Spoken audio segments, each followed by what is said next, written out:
Audiobook Academy. Book Summary. Ender's Game. By Orson Scott Card. Ender's Game first released in 1985. As a short tale, it appeared in Analog Science Fiction and Fact magazine in August 1977. Both the Hugo and Nebula Awards for Best New Science Fiction Novel were given to the novel in 1985 and 1986, respectively. Card went on to write a total of 4 more books in the series. Card co-produced a feature picture that was released in 2013. With good reviews from critics and awards like the Nebula, 1985, and Hugo, 1986, for Best New Science Fiction Novel, this book was a success. Card went on to write a total of 4 more books in the series. Card co-produced a feature picture that was released in 2013. A 6-year-old kid named Ender Wiggins is the book's protagonist, who lives on Earth with his older, sadistic brother, Peter. A guy named Colonel Graff visits Ender at home after he gets into a fight at school and reveals that he is in charge of a school called the Battle School. The Buggers are an alien race that the Battle School prepares warriors to fight against. As a result of this, Graff does not allow Ender to opt out of joining the school, and he is taken off planet immediately. Ender spends 3 years in the school before graduating to Command School, where he excels. En route to Command School, Ender plays a virtual reality game in which he must demonstrate his ability to defeat the opposition. It is only after Ender has won the game that he learns it was no game at all and that he has inadvertently destroyed the Buggers' home planet. Genocide is a terrible crime for Ender to have committed. Ender resolves to move to the first colony on the Buggers' former planet when the conflict is over, and the Earth is relieved. On his journey, Ender encounters the pupa of a Bugger Queen who recounts him the story of her world from the point of view of the Bugger Queen's pupa. 2 nameless persons begin the tale by talking about 3 siblings. To preserve the world from buggers, they eventually conclude that the youngest boy is the best candidate. Ender Wiggins, a 6-year-old child, opens the story with the removal of a monitor from his body. With the help of a monitor, officials were able to see things from his perspective. It's clear to the reader through Ender's inner monologue that the monitor has made him an outcast among his peers. Ender believes that his brother Peter despises him because he had a monitor for a year longer than Ender's. There are several reasons why Ender believes Peter despises him, and he hopes he and Peter could get along better. Peter, on the other hand, he believes, is too dangerous and unpredictable to be friends with. The discomfort of removing the monitor is eased by giving Ender painkillers before he is returned to his classroom. As soon as Ender gets back to class, a student called Stilson starts making fun of him for being a third. The government permitted Ender's birth, and as a result, he blames them for his status as a third. For some reason, Ender isn't interested in learning in school and thinks he already knows all the answers. The following day, after school, Ender finds himself once again in the crosshairs of Stilson and his pals. To get out of his situation, he persuades the other lads to let him leave, then kicks Stilson in the chest. Ender believes that by repeatedly kicking Stilson in the face, the other lads will stop taunting him. While waiting for the school bus, Ender weeps because he feels that his sibling has taken over him. This exchange between the 2 mystery voices, who say they approve of Ender's treatment of Stilson but have concerns about Peter, is introduced at the beginning of the 2nd chapter. They liken Ender's activities to those of Mazer Rackham, a character in the novel. As the enigmatic voices reaffirm, they are not there to make Ender happy. His sister, Valentine, comforts Ender when he returns home. The fact that Ender had his monitor for so long before Peter is still making Peter play a game called Bugs and Astronauts to vent his resentment. Peter inflicts bodily harm on Ender during the game and takes it too far. How would it feel to genuinely be a bugger and what do they think of us? Physically, Peter is 4 years older than Ender, which gives him the upper hand. By crushing Ender's lungs with his knee, he claims to be capable of killing him. However, despite Ender's belief that this is possible, he doubts that Peter would truly carry it out. For the sake of his career, Peter is reminded that he can't have anything in the past that looks negative in order to one day become a politician. Peter finally relents after hearing this. Peter, on the other hand, tells Valentine that Ender intends to kill him and make it look like an accident one day. When the children's parents arrive, it's clear that Ender has no kinship with them. He resents the fact that he is a third-tier character. Peter apologizes to Ender later that night as he lies in bed. Tells him he cares about his feelings. Ender begins to sob once more as Peter drifts off to sleep. Chapter 3 opens with a mention of Valentine Wiggin, another Wiggin child. A voice reveals that the voices are scared that Ender's affection for his sister may prevent him from accompanying them there. This dialogue reveals that one of them is shortly going to retrieve Ender and that it is imperative that he succeed. A man knocks on Ender's door the next morning as he eats his breakfast. An officer of the International Fleet can be seen donning his uniform. Because of the man's invitation, Ender thinks he's been picked for something special. Ender is asked about the fight he had with Stilson by the man. To put it another way, Ender confesses that he didn't intend to hurt him, but he also doesn't want to be hurt any longer. He introduces himself as Colonel Graff, the director of the battle school, after hearing this statement from the man. His invitation to Ender's school is extended. This surprises Ender. His monitor has already been confiscated, and he doesn't know how the authorities knew about the fight. This fight was his last chance to prove himself, and Graff tells him so. Asked how he did, Graff assures Ender that his reasons for the fight were enough to pass. In a moment of weakness, he says that he was worried Ender would be like his brother. We learn that the penalties for having more than 2 children have been stiffer and stricter in recent years. Graff implies that Ender is essentially IF property because he is a third and his conception was only permitted by IF edict. Graff, on the other hand, insists that Ender must attend the school on his own initiative if he is to succeed academically. They originally intended to kidnap Peter, but feared he was too nasty, Graff informs Ender. Next, they begged for a girl, but Valentine was too soft-spoken for them. This youngster would be 1/3 the size of his 2 older brothers, so parents requested a third. It was only because of the bravery of a commander named Maser Rackham that the entire human race was saved, and Graff informs Ender that they need him to save the world once more on behalf of the entire human race. In the end, Ender agrees to leave and bids farewell to his friends and family. By her side, Valentine begs him to stay safe and return to her one day. Graff is one of the strange voices, and he and the other voice appear together in Chapter 4. They claim that Ender's kindness is a hindrance to their plans to make him a leader. Graff admits that he only enjoys breaking the youngsters when they are put back together stronger than before, and the other speaker remarks that Graff seems to enjoy doing it. On a shuttle to the battle school, Ender is ready to get started. On the shuttle with him, there are a total of 19 other children, all of whom appear to be in excellent spirits. Ender is the only one in the group that has anxiety, further isolating him. Launching into space, the shuttle blasted off from Earth. Things floating around in the shuttle make Ender laugh while they are in low gravity. Asked if they thought it was hilarious, the other children admitted that it wasn't. As for Ender, he says he's by far the most intelligent. The other kids become enraged, and one of them begins to strike Ender in the back of the head with a stick. In order to shove the youngster away, Ender waits until he can seize the boy's hand. However, he hits a wall and breaks both of his arms as a result. Ender is in a bad mood and is afraid he will turn out to be his brother's clone. Ender tells Graff that he feels misled by the man when they arrive at the school. To preserve the planet, Graff tells him that his job is to train soldiers. That everyone is free until they are needed by their race, and then they are merely tools. This is how things will remain for as long as the war continues, he tells Ender. To an unknown teacher, Graff confesses to liking Ender and finding what they're going to do to him horrifying. Ender will become the greatest leader in military history, Anderson assures Graff. At school, Ender and the other launchies he was shipped off with are grouped together. Upon arriving to their quarters, the launchies meet Dap, who explains that he is in charge of advising them and addressing any concerns they may have. In any case, he warns them that school will be difficult and that they would be primarily on their own. In the beginning, Ender is lonely and weeps at night before going to sleep, but he begins to learn quickly and the other pupils begin to worry about his attitude. Bernard, the youngster Ender heard on the shuttle, begins to torment Ender and another boy, Shen, with his group of buddies. Breaking into the computer system and sending a message to everyone in the school making fun of Bernard is how Ender resolves the situation. In response to Dap's question about who sent the message, Bernard tries to answer that it was Ender, but is overruled. This humiliates Bernard in front of his peers, and he suffers as a result. The following year, Ender and Shen form a close friendship. Ender enjoys playing a virtual reality mind game called Free Play in his spare time, which he shares with the other kids. At a level dubbed Giant's Drink, Ender is unable to progress. It is necessary for the player to choose between the non-poisonous drink and a giant's poisonous one throughout the course of the level. At the end of the day, Ender spends his time playing a virtual reality mind game called Free Play. Ender can't seem to get past the giant's drink stage. It is necessary for the player to choose between the non-poisonous drink and a giant's poisonous one throughout the course of the level. Ender, on the other hand, makes the wrong choice every time, and the game is over.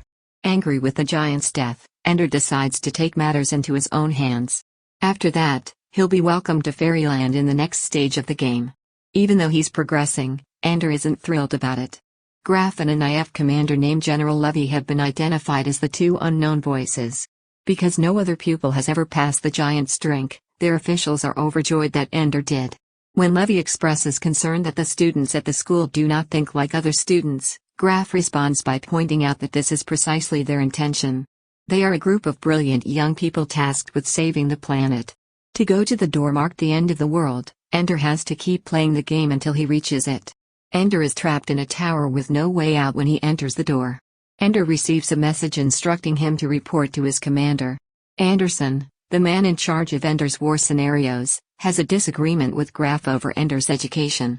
As part of Graf's battle room requests, Anderson has a number of scenarios he believes are unbalanced. Anderson is thinking about filing a complaint against Graf. But even if Graf fails, the buggers will triumph, so it doesn't matter what he is doing morally. Ender is a member of the Rat Army Battalion. Dink Meeker, a star student at the school, is designated as a buddy for him. Even though Dink does well in their games, Ender quickly notices a number of flaws in his play and sets out to improve him. In an attempt to stop Ender from using his computer, Rose, the battalion commander, is met with a resounding refusal. This time around, Rose sends Ender in first, hoping he will be murdered and flunk the game instantly, but Ender triumphs and Rose no longer worries him. Ender learns that Dink has twice been offered the position of battalion commander but has refused to accept it because he does not believe in the school's primary objective. This is wrong in his opinion, because he believes that youngsters should be allowed to be kids instead than military leaders. His minor insurrection is Dink refusing to take authority. Aside from the buggers, he believes that the school is being kept open to appear as if the IF is in control. In spite of his skepticism, Ender begins to wonder about the motives of those who surround him. Ender is taunted by a group of older males during a practice session. During the melee, Ender manages to harm 4 of the kids. He regrets harming them, despite the fact that he had no option. In the middle of the night, Ender plays the mind game and heads back to the tower room for a second time. There, he peers into the mirror and sees Peter staring back at him with wide-eyed wonder. Ender is disturbed by this. He comes to grips with the fact that the school is suffocating the part of him that his professors and peers find most endearing in the process. Graf is enraged when he realizes that Ender's game features a picture of Peter. With the help of Major Imbu, the school's computer whiz, he defends his case. That's what Imbu tells him, and that's all that matters in the game. It's safe to assume that the computer decided to display the image because it thought it would be helpful to Ender. When Graf points out that the photo was recently taken, Imbu reminds him that the program can gather information from any source. Graf asks why Ender regards Peter as such a significant figure. Imbu claims that he doesn't know and that the computer doesn't either, it's creating the program as it goes along. Even though Graf is doing the same thing, this information makes him feel better about himself. Ender's family has relocated to Greensboro, a new town on Earth. After the death of Ender, Valentine decided to mark the occasion by celebrating his birthday on her own. As Peter's health deteriorates, Valentine is becoming increasingly concerned. She is aware that he is a depraved person, despite the fact that he appears to be a regular person. Peter claims to have a plan to take over the world, and she believes him. Since the Bugger Wars Treaty has been breached, he has learnt that Russia is preparing for a conflict with other states. Peter informs Valentine that it is in his nature to rule and that he will eventually attain power. Ender is currently a 9th grader at the battle school. He leads the Phoenix Army unit and is the school's most highly ranked soldier. Although he is depressed, nevertheless, Graf returns to Earth in order to speak with Valentine about the importance of her helping Ender. While attempting to get her to write to her brother, he persuades her to write him a letter instead. In order to prove to him that he isn't like Peter, they made her compose it. Angry that they ruined his final moment of happiness, Ender is enraged. In the mental game, Ender goes back and in the snake that he crushed under his boots now morphs into an image of his younger sister. They take a step together into the tower chamber mirror. Ender is content for a while. A largely inexperienced group of students is assigned to serve under Graf's command, including Ender, who is given authority over the Dragon Army as a whole. They're all a lot younger than Ender, in fact. In the beginning, Ender begins training the warriors and pays particular attention to Bean, a swift and intelligent child. Bean has an arrogant air about him. To be promoted to platoon leader, he asks Ender to make him one, but Ender reminds him that he must first prove himself a soldier. Ender begins to focus his attention solely on Bean, isolating him from the rest of the group. He knows that he is doing exactly what Graf had done to him when he first arrived. Ender makes the decision to be a friend to Bean. Ender takes command of his army and conducts training battles with the other best armies in the region. Unprecedented cooperation among his troops has made his army unstoppable in battle. By the end of the first week, Ender had led Dragon Army to victory in 7 straight engagements. Ender begins studying attack films of previous bugger invasions. Ender makes sure Bean understands the importance of the practice battles and is taking them seriously by speaking to him. In his explanation, he explains to Bean that the game is meant to help the school identify the most capable students to fight the invading buggers. For Ender's training, Bean is instructed to select 1 soldier from each platoon of Dragon Army. Ender is tasked with leading an offensive against 2 opposing forces. He doesn't want to get into a fight since he's furious about the assignment. In a magnificent victory, he goes back to his room and refuses to leave until he does so. His battalion has been given to him, and Bean tells him about it later. To tell Ender that Graf has graduated from command school, Graf visits Ender in the hospital. A few days before he begins command school, Ender is brought back to Earth for a brief period of time to familiarize himself with the new environment. Valentine and Peter, on the other hand, have hacked into Earth's computer network to influence public opinion.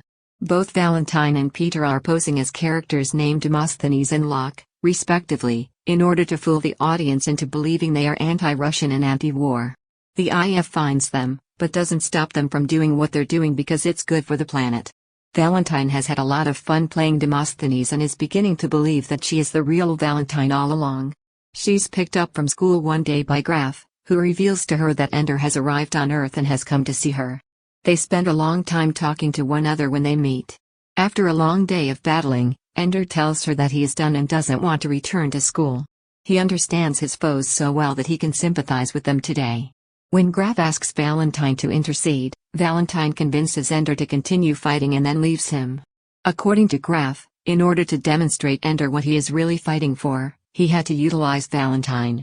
He's well aware that Ender will despise him for this, but he has no choice. Even though Ender wonders for a moment if Graf is interested in him, he concludes that Graf is cold and calculated. During his journey from training camp to the command academy, Ender gains a better understanding of the buggers. When he realizes that they can communicate through thought, Graf worries if the buggers even know about sentient life on Earth. He admits that the conflict may have been an error on their part, but since they invaded Earth, we had no choice but to respond. While in command school, Ender plays a virtual game where his skills are put to the test as he assumes command of a massive fleet. Ender is attacked and subdued by Mazer Rackham, who then reveals himself to him. His adversary will be his most effective teacher, he tells him. Ender is reduced to running simulations and directing battalions as his only activities. He sinks deeper into a pit of despair. To see if he can graduate, Rackham tells him that he has one final exam to take. In the beginning, Ender is overjoyed to be nearing the conclusion of high school. However, when he observes the conflict, he quickly falls into a state of despair. Ender is able to rapidly recover and go on to win the battle. Everyone in the crowd erupts into applause when he destroys the planet where the aliens were residing. Graf and Rackham reveal to Ender once the simulation is over that it was all a hoax and that he really did just blow up the planet. Angry and sickened by the thought of wiping off a whole race, Ender is enraged by his exploitation. During his 5-day slumber, a battle with the last of the buggers rages on Earth. As soon as he wakes up, the Locke proposal has been approved. Peter proposed this plan to preserve the planet from destruction. Last chapter of Ender's Game, Ender is looking for ways to help out during peacetime, but he can't figure out a way in. According to Valentine, he will never be able to return home because Peter has control of the Earth. Valentine, too, is going away. She asks Ender if he wants to join her in the first colonization of the bugger planet. To avoid thinking about the fact that he murdered all of the bugs, Ender first refuses. Having reminded him of her love and her belief in his ability to repay the buggers by learning about their world and its history, Valentine successfully persuades him. For a while, Ender and Valentine settle down in a colony on the dreaded planet. As Ender continues his explorations, he begins to see images from the game. The tower room, the dead giant, etc. He goes to the top of the tower and understands that the buggers must have created this in order to leave him a secret message. Ender discovers a pupa bugger queen behind the mirror in the room, and the two communicate telepathically. In order for her to be able to create a new bugger colony, she must first show him the battles from the perspective of the buggers. She explains to him that the buggers had been assaulting since they had no idea that humans were an advanced civilization until they realized this. Ender goes on to publish a book called Speaker for the Dead based on their chat and narrates the story of the bugger. On Earth and on the bugger planet where Ender dwells, a religion is developed based on the book. Peter hears Ender's story from his brother once. Ender publishes a follow-up book with the same title and subject matter. And after that, Ender has gotten Valentine on board with his mission of exploring several worlds in search of a suitable location for the new bugger colony. Andrew, Ender, Wiggins, the lead character of the book. He is a young child who lives in constant fear of his savage elder brother and the bullies at school. At the outset of the novel, as a result of Ender's victory over the school bully, the attention of Colonel Graff from the Battle School is brought to light. However, it is eventually revealed that the Battle School has been keeping tabs on Ender for the better part of his whole existence. As a child, Ender is a genius who can command entire armies before the age of adolescence. As a military strategist and a technologist in training, he's got it all. Ender is an excellent student who picks things up quickly and retains what he learns. While Ender's brilliance and ruthlessness are clearly demonstrated throughout the book, it is also clear that he was picked to join the school and lead the war due to his compassion and goodwill. It's because of his close bond with his older sister Valentine that Ender has developed such strong empathy for others. As Graff knows, it is often the only way to keep Ender working for the welfare of the planet to use Ender's love for Valentine as a weapon against him. Another part of Ender's identity that he battles with is his brother Peter's cruel and violent side. Ender worries that he is growing into his brother whenever his brutal side shows, such as when he is in charge of his army or when he gets into a physical conflict. In the end, Ender accidentally wipes off the bugger race, but he atones for his sins by assisting the race in re-establishing itself on another planet. Peter Wiggin, Ender's older brother. Insidious, savage, and utterly calculating. As a result, the International Fleet declined Peter's application to the Battle School on the grounds that they believed he was too brutal and would fail to win over the respect of his peers. Peter doesn't know why this is happening, but it's clear that he feels belittled because Ender got into the Battle School while he didn't. In the course of the story, Peter matures and mellows, and he and Valentine become closer as they work together at Locke and Demosthenes. Locke, Peter's alter ego, uses his calm and intelligent influence to convey a message of peace and harmony. To gain the respect and admiration of his subordinates, Peter cleverly alters his demeanor. According to Peter's plan for Earth after the Bug War, he is now in charge of all affairs on the planet. Valentine Wiggin, Ender's older sister. Just as clever as her brothers but lacking in any ruthlessness that would allow her to lead an army or be a world leader, this child is both sensitive and gentle. There is only one person in the entire universe that Ender truly loves, and that is Valentine. Throughout their early years, she shields him from the dangers of their brother, Ender. Demosthenes, Valentine's alter ego, is used to influence public opinion in a way that virtually echoes Peter's. However, she seems to have developed a taste for the harsh, warmongering side of her personality. Colonel Graff, the head of the battle school that Ender attends. It was Graff who personally invited Ender to the school, and he is the one who has the most invested in the boy's future. Ender has the impression that Graff has no feelings for anyone, yet it is clear from the moments that he is not present for Graff's apparent passion for Ender. Despite his rough treatment, the youngster is the only one who can save our planet and eliminate the buggers from existence. Because of the lack of care he received from his biological dad, Ender develops a strong bond with Graff. Graff enlists Ender's help in destroying the critters in the end. Ender no longer wants to speak to him after this betrayal, which has severed their bond totally. Graff, on the other hand, may not have wanted to meet Ender again because he received what he wanted from him in the end, an end to the conflict. Bean, Ender's younger brother who attends the battle school. Before becoming an independent army commander, Ender gives Bean the freedom to form his own unit. Bean is yet another brilliant youngster. Just as Graff did to Ender, Ender is separating Bean from the other youngsters in order to improve his leadership skills. Bean is implied to have been Ender's replacement if he were to die at any time.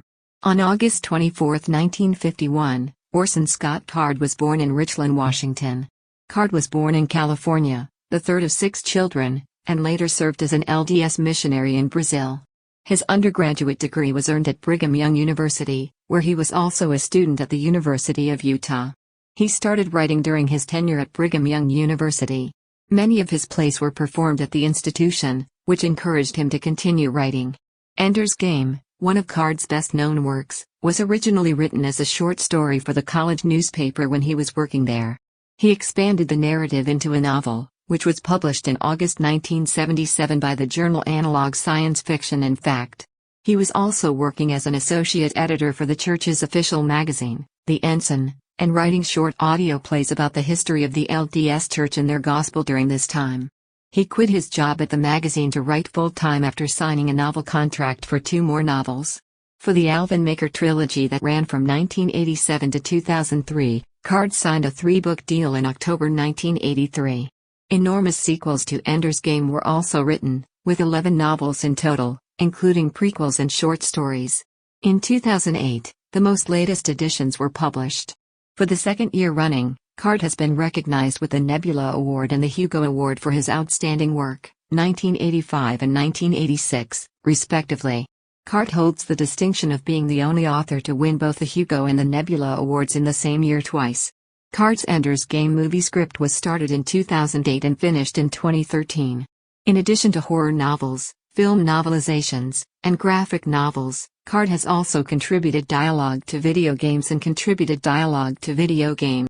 A small institution administered by the LDS Faith hired Card as a creative writing professor in 2005. Characters and Viewpoint, 1988, and How to Write Science Fiction and Fantasy, 2001, are 2 of his works on writing, 1990. With his wife Kristen Allen Card, he and his family have amassed 5 children. He and his wife have named each of their children after a favorite author. Greensboro, North Carolina, is where he and his family currently reside. Thank you for listening in Audiobook Academy. Don't forget to subscribe and smash that like button for more content like this. See you in next video.